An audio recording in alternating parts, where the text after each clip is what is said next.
हनुमान जी की एक और बात से भी बहुत बड़ी प्रेरणा मिलती रहती है हमें। जब हनुमान जी को राक्षसों का सामना करना पड़ा तो वो उतने ही कठोर भी हो गए थे। इसी तरह जब भ्रष्टाचार की बात आती है, परिवारवाद की बात आती है, कानून व्यवस्था की बात आती है,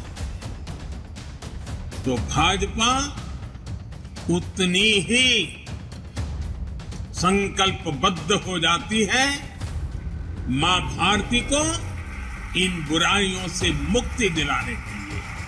कठोर होना पड़े तो कठोर भी हो। और हमारे लिए तो बहुत बड़ी प्रेरणा क्या है, आज की मॉडर्न परिभाषा में जिन बातों को बार बार जिक्र किया जाता है, और वो है कैन डू एटीट्यूड। अगर हनुमान जी का पूरा जीवन देखें, डगर डगर पर पल पल हनुमान जी के भीतर की can do attitude, can do संकल्प शक्ति उनको हर प्रकार की सफलता लाने में बहुत बड़ी भूमिका अदा करती है। कहा भी गया है, कवन सो काज कठिन जग माही, कवन सो काज कठिन जग माही, जो नहीं होई तात तुम्हें पाही, तुम्हें पाही। यानी ऐसा कोई भी काम नहीं है जो पवन पुत्र हनुमान कर नहीं सकते। इसलिए जब लक्ष्मण जी पर संकट आया तो हनुमान जी संजीवनी बूटी के लिए पूरा पर्वत ही उठा करके ले आए।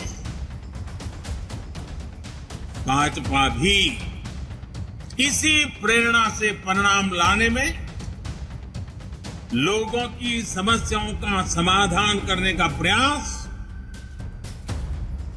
करती रही है, करते रहना है, करते रहेंगे। मोदी सरकार के पिछले 9 साल के कार्यकाल में लिए गए कुछ अहम फैसलों में इस बात की छाप दिखती है। पाकिस्तान पर की गई सर्जिकल स्ट्राइक हो या कश्मीर से आर्टिकल 370 को हटाए जाने को लेकर लिया गया फैसला इसकी बानगी है।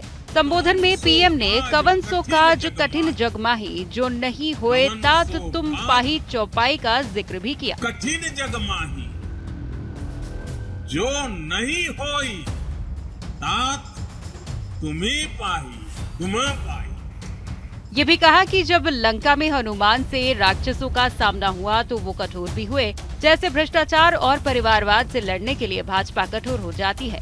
आइए जानते हैं ऐसे 5 फैसलों के बारे में जो भाजपा के कैन डू एटीट्यूड को दर्शाते हैं। पहला, पाक पर सर्जिकल स्ट्राइक और एयर स्ट्राइक। 2016 में 18 सितंबर को जम्मू कश्मीर उरी सेक्टर में बड़ी आतंकी वारदात हुई। सेना के कैंप पर हमला किया गया जिसमें 19 भारतीय जवान शहीद हुए। जैश ए मोहम्मद ने हमले की जिम्मेदारी ली। भारत का खून खौल रहा था। आखिरकार भारत ने सर्जिकल स्ट्राइक की प्लानिंग और पाकिस्तान को उसके घर में घुसकर जवाब दिया। ठीक उसी तरह जैसे समुद्र लांघकर माता सीता का पता लगाने के लिए लंका गए हनुमान जी ने पहले अशोक वाटिका उजाड़ी और उसके बाद लंका जला दी। ये पाकिस्तान के लिए बड़ा आघात था। इस स्ट्राइक में कई आतंकी लॉन्च पैड तबाह होने के साथ ही 35 से 60 आतंकी मारे गए। दुनिया के कुछ देशों ने इस तरह के हमले के खिलाफ बात की, लेकिन भारत अपनी बात पर अडिग रहा और इस तरह के हमलों का मुंहतोड़ जवाब देने का ऐलान किया। 14 फरवरी 2019 को जब पुलवामा में हमारे जवानों की बस को निशाना बनाया गया, जिसमें 40 जवान शहीद हुए थे, तो भारत ने एक बार फिर से पाकिस्तान में घुसकर एयर स्ट्राइक की और कई आतंकी लॉन्च पैड तबाह कर दिए। दूसरा, झुकेंगे नहीं। 27 फरवरी 2019 को मिग 21 विमान से विंग कमांडर अभिनंदन नियमित उड़ान पर थे। ये बालाकोट स्ट्राइक के तुरंत बाद की बात थी। उसी समय उन्हें पाकिस्तान का फाइटर जेट F-16 नजर आया। अभिनंदन ने उसे खदेड़ा और जेट के पीछे वो पाकिस्तान की सीमा में चले गए। F-16 ने उन पर हमला किया। उससे पहले ही अभिनंदन ने उसे मार गिराया, लेकिन खुद को इजेक्ट कर पाक की सीमा में ही रह गए। अब वो पाकिस्तान के कब्जे में थे। 60 घंटे वो पाकिस्तान के कब्जे में रहे, लेकिन भारत ने आंखों में आंखें डालकर पाकिस्तान से बात की। पाकिस्तान के पूर्व विदेश मंत्री ने इस बात को कबूल भी किया था कि पाकिस्तान ने भारत के डर की वजह से अभिनंदन को छोड़ा था। तीसरा, आर्टिकल 370। जम्मू कश्मीर से आर्टिकल 370 हटाने का दावा भाजपा कई साल पहले कर रही थी। हर बार इसका बड़ा विरोध होता था। विपक्ष ही नहीं, पूरी दुनिया इस बात को लेकर आश्वस्त थी कि भाजपा सरकार आर्टिकल को नहीं हटा सकती। यहाँ पर भाजपा ने कैन डू एटीट्यूड दिखाया और 5 अगस्त 2019 को वो कर दिखाया जो ऐतिहासिक था। ऐसा कहा जाता है कि मोदी सरकार ने पूरी रणनीति के साथ इसे सिद्ध किया था। सिर्फ कुछ ही लोगों को पता था कि क्या होने वाला है। कानून मंत्रालय से भी राय ली गई और सदन में अमित शाह ने ऐलान कर दिया उस फैसले का जो भूतो न भविष्यति था। कुछ देशों ने इसे भारत का आंतरिक मामला बताया तो कुछ ने विरोध भी जताया, लेकिन भारत पूरी तरह से अडिग रहा।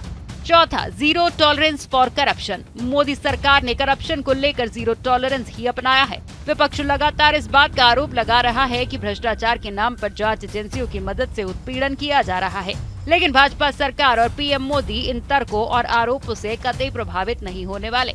यही वजह है कि सरकार लगातार कार्रवाई कर रही है। हाल ही में सीबीआई के डायमंड जुबली समारोह में भी पीएम मोदी ने साफ शब्दों में ये कहा था कि भ्रष्टाचार न्याय और लोकतंत्र के रास्ते में बाधा है। युवाओं के सपने इसका शिकार होते हैं।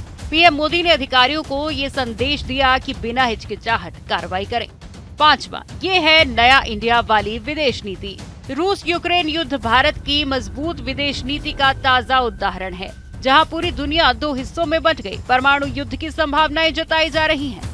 यूएन में भी गुटबाजी है। एक तरफ रूस जैसी महाशक्ति है तो दूसरी तरफ यूक्रेन के समर्थन में अमेरिका, फ्रांस, ब्रिटेन समेत कई पश्चिमी देश हैं। ऐसे में भारत का तटस्थ रहना कूटनीति की सबसे बड़ी कामयाबी है। पीएम मोदी यूक्रेन के राष्ट्रपति वोलोदिमीर जेलेंस्की और रूस के राष्ट्रपति व्लादिमीर पुतिन दोनों से ही युद्ध खत्म करने की अपील कर चुके हैं।